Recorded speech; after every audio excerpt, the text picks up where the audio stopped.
영으로 신앙 고백하겠습니다. 전능하사 천지를 만드신 하나님 아버지를 내가 믿사오며 그 외아들 우리 주 예수 그리스도를 믿사오니 이는 성령으로 잉태하사 동정녀 마리아에게 나시고 본디오 빌라도에게 고난을 받으사 십자가에 못 박혀 죽으시고 장사한 지 사흘 만에 죽은 자 가운데서 다시 살아나시며 하늘에 오르사 전능하신 하나님 우편에 앉아 계시다가 저리로서 산자와 죽은 자를 심판하러 오시리라. 성령을 믿사오며 거룩한 공회와 성도가 서로 교통하는 것과 죄를 사하여 주시는 것과 몸이 다시 사는 것과 영원히 사는 것을 믿사옵나이다. 아멘. 우리 찬송가 313장 찬양드리겠습니다.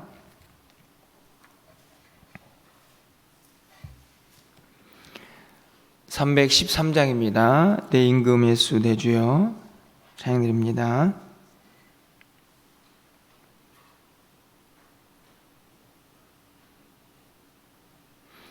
내 임금 예수 내 주여 이 죄인이 주님 앞에 한없는 은혜 받고서 내 생명 모두 드리오니 그 풍성하시는 종을 주 내게 내려주소서.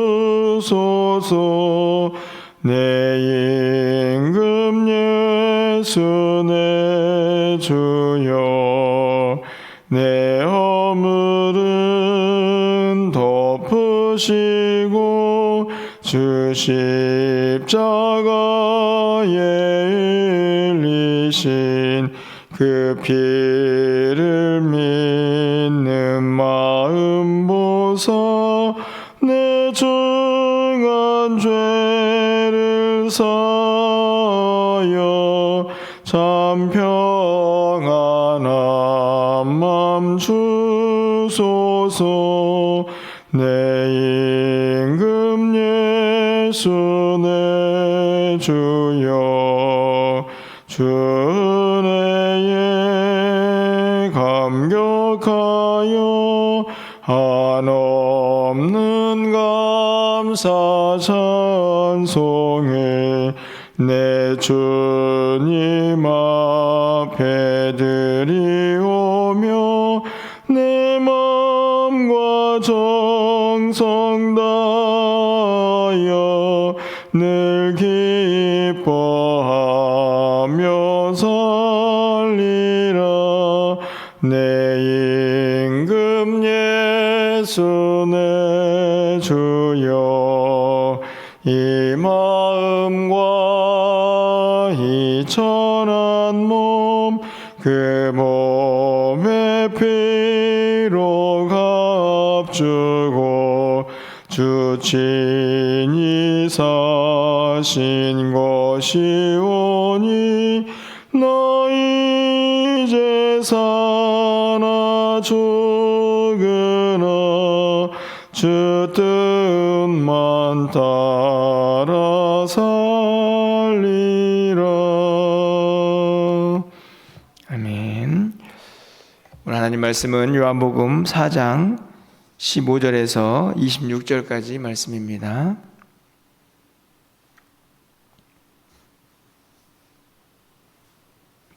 신약성경 147쪽에 있습니다. 요한복음 4장 15절에서 26절까지 말씀을 한 절씩 교독하고 마지막 26절은 함께 읽겠습니다. 여자가 이르되 주여 그런 물을 내게 주사 목마르지 않고 또 여기 물 길르러 오지도 않게 하옵소서. 여자가 대답하여 이르되 나는 남편이 없나이다. 예수께서 이르시되 내가 남편이 없다 하는 말이 옳도다.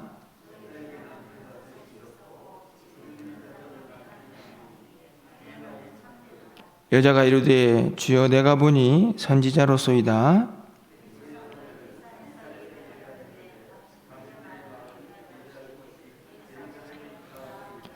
예수께서 이르시되 여자여 내 말을 믿으라.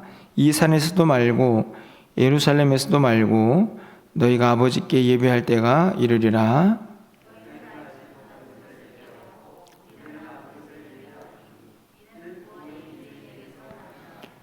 아버지께 참되게 예배하는 자들은 영과 진리로 예배할 때가 오나니 곧 이때라. 아버지께서는 자기에게 이렇게 예배하는 자들을 찾으시느니라.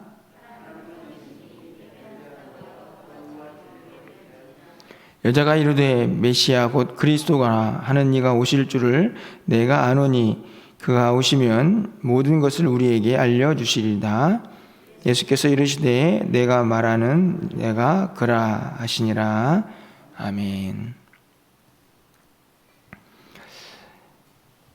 어제 말씀에 이어서 오늘 본문도 수가성에서 한 여인과 대화하는 예수님의 모습이 기록이 되어 있습니다.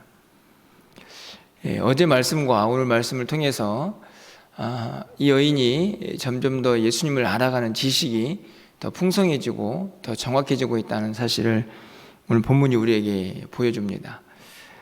처음에는 선지자라고 그렇게 깨달은 이 여인이 26절에서는 예수님이 메시아다라는 사실을 예수님의 말씀을 통하여 듣게 되는 그런 장면까지 이어지고 있는 것을 볼 수 있습니다. 내일 살펴볼 말씀이지만 27절 이하를 가서 보시면 이 예수님께서 내가 그다라고 말하는 이 메시아에 대한 선포, 그것을 이 여인이 그대로 믿음으로 고백하고 또 나아가는 것을 볼 수가 있습니다. 오늘 본문에 있는 말씀을 보면요, 문득 이런 생각이 듭니다. 그냥 평범하기 그지없는, 아니 평범함에 조금도 못 미치는, 어떤 면에서는 사마리아에 있는, 또 이미 남편이 6번째 남편과 살고 있는 이런저런 삶의 우여곡절이 있는 이 한 여인이 예수 그리스도를 메시아로 알아가는 이 과정들, 이 과정들이 얼마나 행복하고 얼마나 큰 역사적 사건인가 하는, 그 개인에게 있어서 얼마나 엄청난 일인가 하는 것을 다시 한번 깨달아 보게 되는데요. 그런데 조금 특별한 부분이 있다고 생각이 듭니다. 그게 뭐냐 하면 20절 말씀인데요. 우리 조상들은 이 산에서 예배하는데 당신들의 말은 예배할 곳이 예루살렘에 있다 하더이다. 아마도 이 여인은 예수님과의 대화를 통해서 예수님이 어떤 분인가를 조금씩 알아가는 과정에서 그의 마음이 상당히 많이 열려지고 있다라는 생각이 듭니다. 왜냐하면 일방적으로 예수님에 의해서 무엇인가를 전해 듣던 이 여인이 20절에 이르러서는 질문을 하게 되기 때문이죠.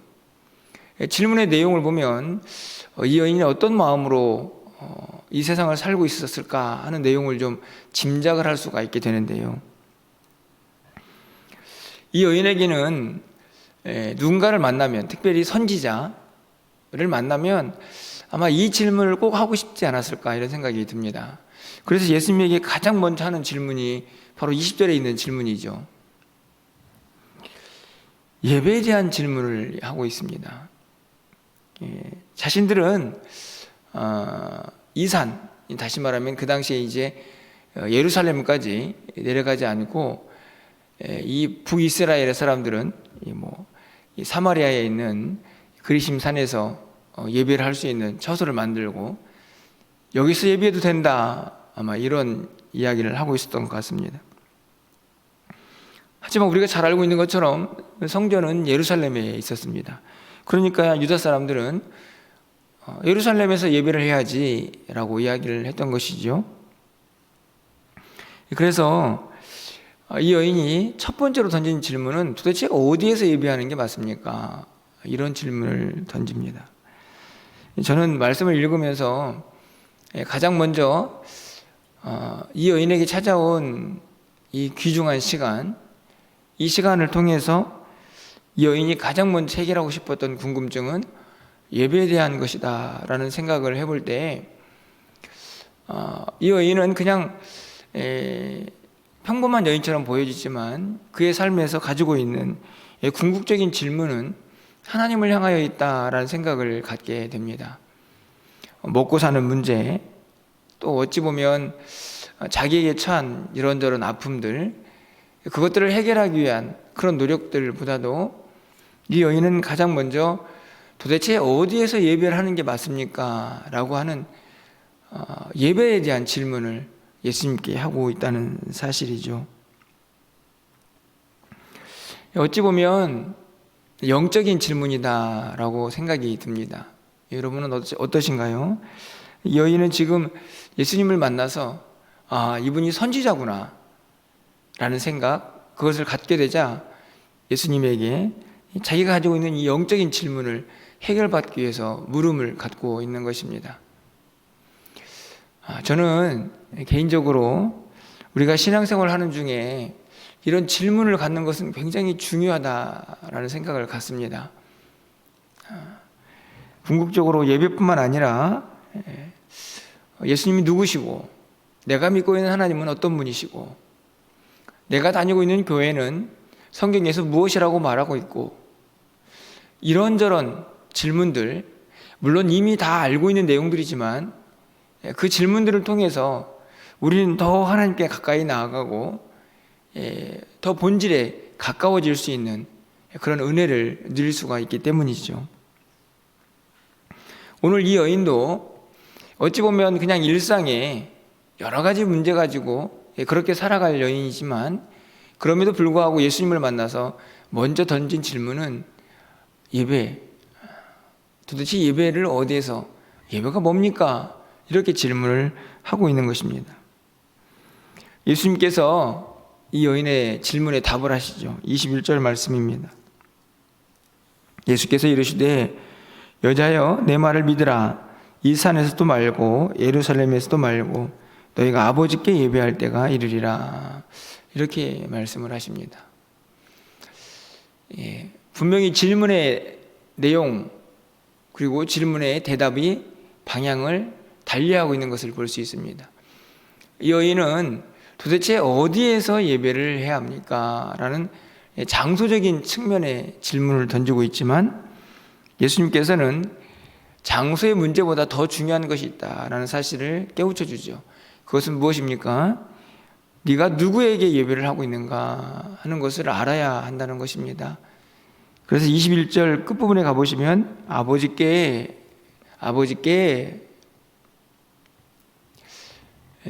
사실은 이 21절 말씀에는 여러 가지 의미가 있을 수 있겠지만 크게 두 가지로 저는 좀 정리를 해보는데요. 첫 번째로는 예수님이 땅에 오셔서 우리가 예배하는 장소가 완전히 달라졌다는 것을 깨달을 수 있습니다. 지금 이 사마리아 여인은요, 어디를 벗어나지 못합니까? 사마리아입니까? 아니면 예루살렘입니까? 다시 말하면 이스라엘을 벗어나지 못하죠. 그러면 우리는 지금 어디에서 예배를 드리고 있습니까? 지역적으로만 봐도 이미 이스라엘을 넘어서 있죠. 예수님께서 이 땅에 오셔서 복음이 전파가 되고 예수 그리스도를 믿는 자들은 다 모여서 또 함께 예배를 드리며 그 장소적인 개념을 이미 뛰어넘게 되는 은혜를 경험하게 됩니다. 우리가 예루살렘에 가지 않아도 얼마든지 하나님께 예배할 수 있는 그런 자격이 주어지는 것이죠. 첫 번째 의미라고 볼 수 있습니다. 지역적인 의미도 그 범위가 훨씬 더 확장이 되어가죠. 뿐만 아니라 가장 중요한 예배 장소 문제가 아니고 예배가 누구에게 드려지고 있는가를 절대로 잊어서는 안 된다는 사실을 예수님은 이 여인에게 가르쳐 줍니다. 바로 아버지께 예배하는 것이다. 더 나아가서 24절 말씀을 보면 하나님께 예배하는 것이다. 이렇게 이야기를 합니다. 우리가 예배하고 있는 대상을 분명하게 깨달으라는 말씀이죠. 하나님, 아버지, 이 단어를 다 사용하고 있는 이유는 이 예배가 주고 있는 성격을 그대로 드러냅니다. 친밀함도 있지만 하나님으로서 우리는 분명하게 그분을 높이고 경배해야 할 대상인 것을 분명히 가르쳐주고 있는 것이죠. 여러분 어떠십니까? 우리가 하나님 앞에 나와 예배를 드리는데 정말로 내가 지금 하나님 앞에 나와서 예배를 드리고 있다, 나의 예배의 대상은 하나님이다 라는 생각들을 하게 되는지, 이런 질문을 좀 던져보게 됩니다. 왜 이 단순한 예배가 무엇인가에 대한 이 단순한 이 진리가 왜 우리에게는 그렇게 어려운가요? 생각해보면 우리 눈에 보이는 모든 것들이 다 하나님을 향하여 있는 게 아니고 어찌 보면 굉장히 인간적인 모습들이 보여져 있기 때문이죠. 앞에서 설교를 하는 사람도 하나님의 말씀을 증거한다 라고 생각이 들지만 그냥 평범한 여러분과 함께 생활하는 그냥 한 인간일 뿐입니다. 찬양대가 없긴 하지만 찬양대가 있을 때에도 찬양을 하는 사람들도 나랑 똑같이 이야기하고 때로는 나랑 싸우기도 하고 때로는 미워하기도 했던 그냥 똑같은 인간. 기도하는 사람도 옆에 앉아서 예배하는 사람도 아무리 둘러보아도 그냥 다 인간적인 모습의 그런 모습들로 그런 대상들이 모여서 예배를 하고 있죠. 그렇기 때문에 우리가 이론적으로는 그래 하나님 앞에 예배드리지 라는 생각들을 갖지만 우리 마음속에서 우리의 이 의식 속에서 점점 이런 생각들이 사라져버리는 것은 아닌가. 여러분 어떠신가요? 오늘 이 여인과의 대화를 통해서 이 여인이 가지고 있던 궁극적인 질문, 예배에 대해서 예수님께서 계속 말씀을 풀어갑니다. 예배의 대상이 아버지다, 하나님이다. 이걸 절대로 잊어버리지 말아야 한다는 것을 우리에게 가르쳐주고 있죠. 그리고 한 단계 더 나아가십니다. 23절 말씀을 보면 아버지께 참되게 예배하는 자. 자, 이제는 좀 더 구체적인 방법이죠. 예배의 대상이 하나님이다 라는 사실을 깨달으면 그 다음에는 우리가 취해야 될 모습이 있습니다. 진짜 예배하는 자, 그 예배하는 사람은 이렇게 한다. 바로 영과 진리로 예배한다. 그때를 계속해서 강조하고 있는 이유는 예수님과 연결되어 있기 때문인 것을 우리가 쉽게 알 수 있는데요. 그것까지 이 아침에 생각해 볼 수는 없는데, 여러분 영과 진리 24절 말씀을 보면 하나님은 영이시니 예배하는 자가 영과 진리로 예배할지니라. 한 번 더 말씀을 드리지만, 한 번 더 강조를 하고 계시지만 이 영과 진리로 예배하는 이유를 24절은 더 구체적으로 설명합니다. 바로 하나님은 영이시기 때문이다. 앞에 있는 말씀의 연속이라고 생각이 듭니다. 우리가 왜 하나님 앞에 예배를 드리면서 하나님, 아버지께 예배한다 라는 생각을 자꾸만 잊어버리는가? 하나님은 영이신데 우리 눈에 보여지는 예배하는 공간, 예배하는 대상, 또 예배하는 모습들을 보면 너무나 인간적인 모습들이 더 많이 눈에 보이는 것이죠. 그래서 성경은 분명히 말씀합니다. 하나님은 영이시다. 눈에 보이는 존재가 아니죠. 그럼에도 불구하고 그분은 우리의 예배의 대상이다. 그래서 진짜 예배하는 사람들은 영과 진리로 예배한다. 이렇게 말씀을 합니다. 영과 진리로 예배한다. 사실은 이 말씀도 어찌 보면 이 아침에 짧은 시간에 살펴보기에는 너무나 깊은 의미를 담고 있는데요. 간단하게 좀 정리를 해보면 저는 몇 가지로 이렇게 정리가 되지 않나 생각이 듭니다. 첫 번째로는 저는 우리의 모든 전심을 다한 예배다라고 생각합니다. 하나님은 영이시고요, 그분은 하나님 아버지시기 때문에 그분 앞에 예배하는 자는요 우리의 모든 것들을 바치며 예배합니다. 마음, 뜻, 정성, 그러니까 우리 몸만 와 있는 게 아니고 우리의 생각도 우리의 모든 것도 주님을 향하여, 하나님을 향하여 집중되어 있는 상태, 그가 영과 진리로 예배하는 자라고 말씀을 드릴 수가 있습니다. 누구만을 바라봅니까? 영이신 하나님만을 바라보는 상태가 되는 것이죠.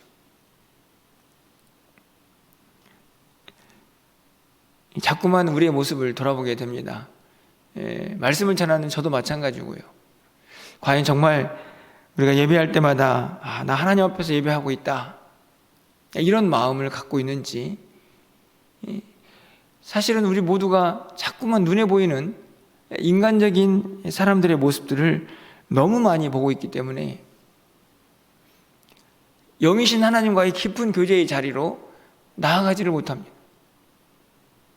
여러분 어떠신가요? 지난 주일 예배를 한번 여러분이 마음속에 떠올려 보시면 쉽게 우리의 모습이 얼마나 인간적인 모습의 예배를 드리고 있는가 하는 것을 우리가 깨달을 수 있지 않을까 생각이 됩니다.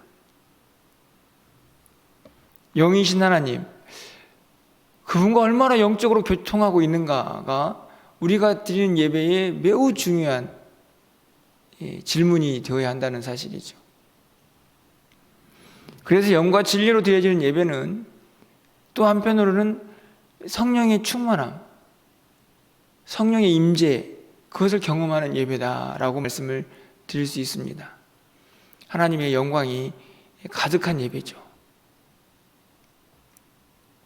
우리가 전심을 다하여 왕 되신 하나님 앞에, 우리 아버지가 되신 하나님 앞에 우리의 모든 것들을 내어 맡기고 그분을 바라보며 그분 앞에 온전한 영광을 돌려드릴 때에 하나님의 임재를 경험하는, 성령의 충만함을 경험하는 그런 예배가 영과 진리로 드려지는 예배다 라고 말씀을 드릴 수 있습니다. 또 한 가지는 하나님은 영이시기 때문에 어떤 한 장소에 매여 있는 분이 아닌 것을 우리는 또 깨닫게 됩니다. 그래서 우리가 있는 모든 처소가 얼마든지 예배의 장소가 될 수 있는 것이죠. 그곳에서 하나님을 온전히 높여드리고 하나님을 인정할 수만 있다면 여러분의 직장도, 여러분의 가정도 그곳에서 하나님께 예배할 수 있다는 사실을 오늘 하나님은 영이시니라는 이 말씀 속에서 우리가 깨달을 수가 있습니다. 오늘 예수님께서 23절 말씀에서 우리 이렇게 다시 말씀하시죠. 아버지께 참되게 예배하는 자들은 영과 진리로 예배할 때가 오나니 곧 이때라. 아버지께서는 자기에게 이렇게 예배하는 자들을 찾으시느니라. 찾는다는 말은 다른 말씀이 아니고 이런 자를 원하신다, 이런 자들을 기뻐하신다라는 말씀입니다. 이렇게 예배하는 자들을 찾으시는 하나님.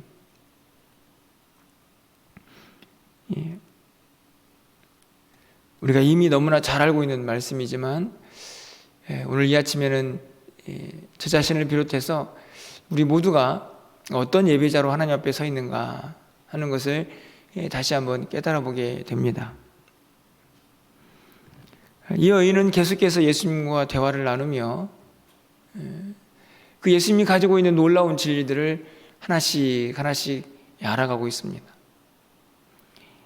내일 또한 이 여인의 변화의 모습을 한 번 더 살펴보게 될 텐데요.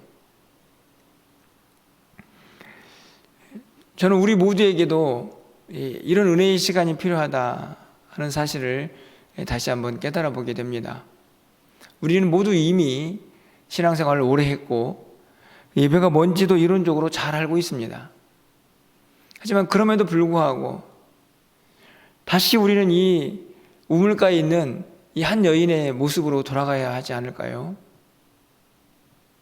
다시 예수님이 누구신가 하는 그 진리 앞에 우리의 모습을 좀 내어놓아야 하고, 다시 예배가 무엇인가 하는 이 예수님의 질문 앞에 또 우리는 우리 자신을 내어놓으며 다시 한번 하나님 앞에 온전히 드려지는, 하나님이 찾으시는 예배자, 영이신 하나님 앞에 영과 진리로 예배할 수 있는 그런 예배자가 되어야 한다는 말씀입니다.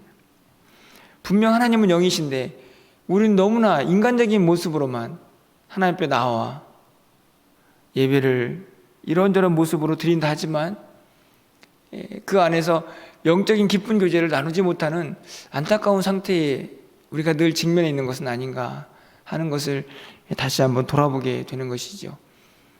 오늘 이 아침에 기도하실 때에는 우리 모두가 좀 함께 간절한 마음으로 이런 기도를 좀 드렸으면 좋겠습니다.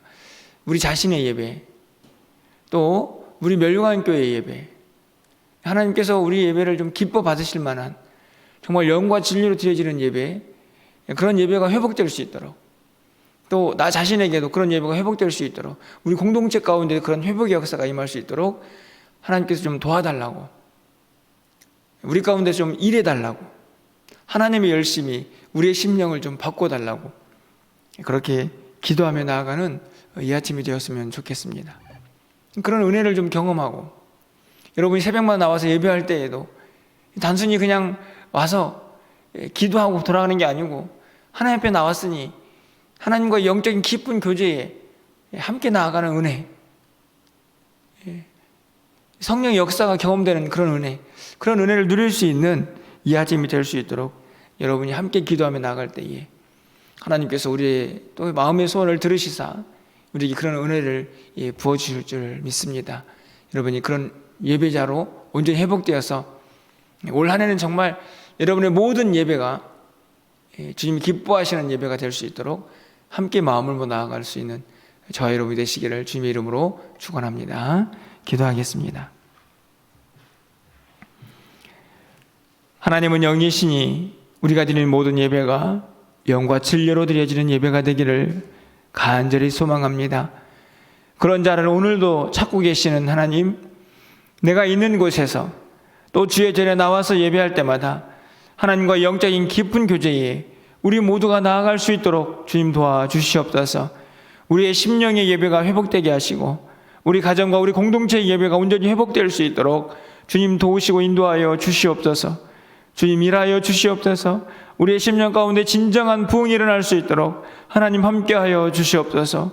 오늘도 새벽을 깨워서 기도하는 사랑하는 성도들, 분명 주님 앞에 나와 말씀을 듣고 예배하고 있지만 인간적인 모습만 우리 눈에 가득하고 있지는 않습니까? 주님 도와주시옵소서. 영이신 하나님 앞에 영과 진리로 예배하신 우리 모두가 될 수 있도록 주님 도와주시옵소서. 우리는 도저히 이 일을 감당할 수 없습니다. 이미 알고 있지만 변화되지 않는 우리의 모습을 고백합니다. 하나님 도와주시옵소서. 전하는 자, 듣는 자 모두가 진정한 성령의 인도함을 받는 그런 예배가 회복될 수 있도록 주께서 도우시고 인도하여 주시옵소서. 인간적인 모습들은 사라지게 하시고 오직 성령의 감동이 있는 하나님의 영광이 가득한 예배가 될 수 있도록 주여 도와주시옵소서. 2022년도가 조금씩 흘러가고 있습니다. 이제 시작이지만 하나님 우리에게 그런 은혜를 올 한 해 동안 부어주셔서 올 한 해 우리의 예배가 온전히 살아나는 역사를 경험할 수 있도록 주여 도와주시옵소서. 우리 가운데 일하여 주시옵소서. 우리 사랑하는 성도들 주님 앞에 나올 때마다 그 깊은 은혜의 자리에 나아갈 수 있도록 주여 도와주시옵소서. 오늘도 기도합니다. 사랑하는 성도들의 기도를 들어 응답하여 주시고 우리 사랑하는 성도들 어디에서 무엇을 하든지 간에 주님과 동행하며 그곳이 하나님께 예배하는 영광의 자리가 되게 하여 주시옵소서. 우리 모두를 눈동자와 같이 보호하여 주시고 우리 자녀들의 삶 가운데도 주님 동행하여 주셔서 저들과 함께하여 주시옵소서. 오늘 저녁에 쓸 수요 예배 가운데도 주님 동행하시고 하나님 귀한 은혜가 넘쳐나는 복된 시간 될 수 있도록 하나님 도와주시옵소서. 오늘도 우리의 기도를 들어 응답하여 주시기를 간절히 소망하옵고 예수 그리스도의 이름으로 기도합나이다. 아멘.